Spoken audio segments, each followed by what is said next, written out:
Yo guys, what's going on? BFViking here, and today we're going to be taking a look at some of my favorite features from Battlefield 5 and why I think they're going to make the game much better overall. There's been quite a few new changes implemented into the franchise since Battlefield 1, so here I'm going to try and narrow it down to which ones I think are going to have the best and biggest impact on the game overall.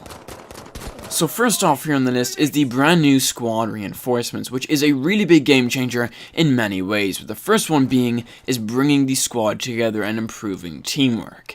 If you're in a squad and the leader of that squad orders you to an objective, you're obviously going to want to get that advantage over the other team, and by following that squad order, not only are you going to capture a flag, but you also contribute to that squad score, allowing you to unlock those brand new squad reinforcements. And if you use those correctly, you can really change up the round, whether it be by a V1 rocket, a crocodile tank, because by deploying these in the right area at the right time, these can give you a massive advantage. If there's a flag which is just locked down by the enemy team, send in a V1 rocket which will kill literally everybody in its path, allowing you to take that objective much easier. And the same goes for a tank. If you get a crew of people who communicate and know what they're doing inside of that tiger or crocodile tank, that thing can absolutely destroy people and allows for you to make a lot of progress when it comes to capturing objectives.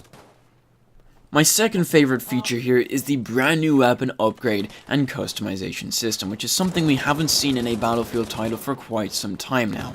But anyways, taking a look at the brand new weapon upgrade system. In previous Battlefield titles, the weapon's performance would change depending on what attachments you put onto that weapon. Well, now there's a lot less emphasis on how that worked and more towards the new weapon upgrade system. How it works is you've got the right side upgrades and the left side upgrades. So for example, the right side for the M1A1 carbine offered you faster rate of fire and extended magazines, while the left side offered you faster ADS while moving and less side to side recoil. So you can really get in there and make your gun perform exactly how you want it to. And for me, I think that gives you so much more reason to come back and play this game every single day, as once you unlock a brand new weapon, you can then use that weapon, unlock a whole load of new attachments for it, level it up and be able to upgrade it and make it perform just as you like. So overall, I think DICE has really done an outstanding job with the whole weapon customization system this time around, although I would definitely change the way in how you access the weapon upgrade menu, as currently you have to leave the game, go into the main game menu, and only then are you able to customize your weapon, although DICE has stated that they're currently working on allowing players to access this while you're in game, so that is certainly a very welcome change by me. Speaking of weapon customization, another one of my favorite features in Battlefield 5 is the gunplay. DICE has really learned a lot of lessons since Battlefield 1 and has taken much of the community's feedback into consideration. With Battlefield 1, DICE gave us a very different gunplay system to that we were used to. We had bullet deviation and all sorts of new things, which the community really just did not like whatsoever. So DICE have gone back to their previous titles and took what players liked about those games and put them into Battlefield 5. For example, we all know that everybody on the face of the entire Earth absolutely hates suppression and how it totally puts you out of the fight. It gives you more weapon recoil, bullet spread, and you can't even steady your scope if you're using a sniper. Well, now in Battlefield 5, DICE has made suppression a visual only effect, meaning that while you're suppressed, your weapon will not undergo any changes, which is a massive change and a good one at that. The next one here has a lot of people happy and a lot of people quite disappointed, and that is the sweet spot mechanic.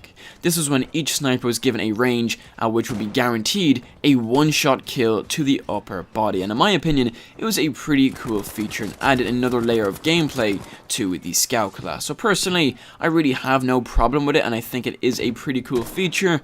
But with Battlefield 5, DICE has decided to remove the sweet spot mechanic and return to how sniping used to be back in Battlefield 4 and Battlefield 3. Although the snipers in Battlefield 5 do have a higher bullet velocity, they do not have a sweet spot or anything like that. So I think DICE has kind of took a risky move there, but by the looks of things, they're really trying to make this game feel like older Battlefield titles, which is certainly a very good thing. Although the character customization within Battlefield 5 has raised quite a lot of controversy, DICE has recently promised us that they're going to be scaling things back a bit to give players that balance between both authentic World War II uniforms and also giving us that freedom of making your soldier look like whatever the hell you want. I'm personally in between these two, maybe tilting a little bit over towards that authentic World War II look, just because I think it does look pretty cool, but being able to make your soldier look like whatever the hell you please is also something which I think is really important.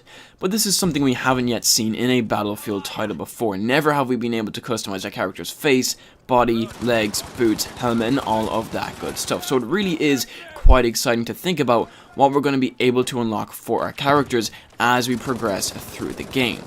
Personally, I hope that DICE is going to give us themed soldier customization packs throughout the Tides of War. So for example, if we're going to be playing on the Pacific Front, we should get to see some cool American paratrooper options and so on. The same goes for the other fronts such as the North African and the Eastern Front.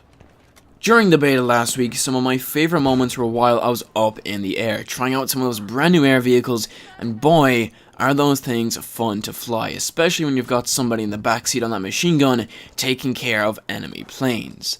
There's just something about the air combat in Battlefield 5 that makes it so much more enjoyable than previous Battlefield titles. The fast time to kill is certainly a very good change in my opinion, as in some of the older Battlefield titles, dogfights could go on for an incredibly long time, and it just got a little bit boring, and sometimes even a little bit frustrating.